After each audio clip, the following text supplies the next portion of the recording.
আমার বন্ধু আহমেদ সুমন।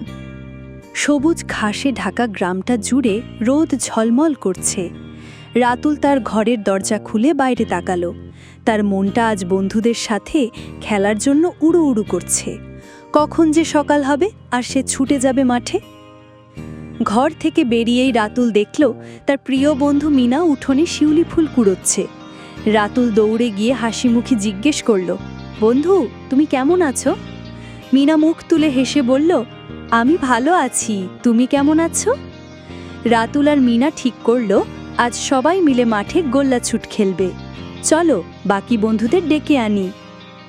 কিছুক্ষণের মধ্যেই গ্রামের বড় মাঠটা সব বন্ধুদের হাসিতে আর কোলাহলে ভরে উঠল। কেউ দৌড়াচ্ছে, কেউ লাফাচ্ছে, আনন্দের যেন শেষ নেই। সবাই মিলে শুরু করল মজার খেলা গোল্লাছুট। রাতুল এক নিঃশ্বাসে ছড়া কাটতে লাগল, গোল্লাছুট গোল্লাছুট, ওই আমাদের ছোট ঘর। সবাই গোল হয়ে তার চারপাশে ঘুরছে। মিনা খুব দ্রুত দৌড়াতে পারে। সে ছোঁয়া বাজিয়ে ছুটে পালাচ্ছে আর খিল খিল করে হাসছে। রাতুলও তার পেছনে ছুটছে, কিন্তু মিনাকে ধরা সহজ নয়। খেলতে খেলতে ক্লান্ত হয়ে সবাই এক বিশাল বটগাছের ছায়ায় এসে বসল। গাছের শীতল ছায়ে বসে তারা রাজ্যের গল্প জুড়ে দিল। কেউ পাখির গল্প বলছে তো কেউ নদীর। মাঠের পাশ দিয়ে বয়ে গেছে ছোট্ট নদী। এক মাঝি তার নৌকা বেয়ে যাচ্ছিল।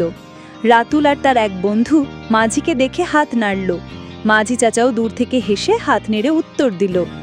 সূর্যটা পশ্চিমে ঢলে পড়েছে, আকাশ জুড়ে কমলা আর লাল রঙের খেলা। এবার বাড়ি ফেরার পালা। বন্ধুরা একে অপরকে বিদায় জানিয়ে বলল, কাল আবার দেখা হবে।